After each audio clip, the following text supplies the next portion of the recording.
Najvažnija sportska i životna pobjeda. Stanite, znači Ja sam Aranka Binder i osvojila sam bronzanu olimpijsku medalju u Barseloni 1992. godine u disciplini vazdušna puška žene. Kod mene su baš onako emocije prilično pomešane zato što je to specifična olimpijada bila u svakom slučaju pod sankcijama. Ali eto, možda i to sam dokaz baš te neke jačine vrhunskog sportista kada u najgorem trenutku izvučeš valjda najbolje od sebe.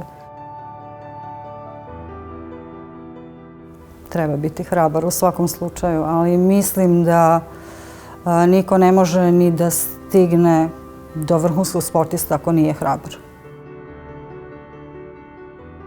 Mislim da je to prelepa stvar. Kao prvo, naša zemlja zaista može da se podiči takvim rezultatima u toliko broju sportova da prosto nekako mora, bar ređe, da se dokumentuje i verujem da će biti jedna dobra stvar kad bi mi uspeli sve te osvojene olimpijske medalje do današnjih dana to da sakupimo i da smestimo na jedno mesto.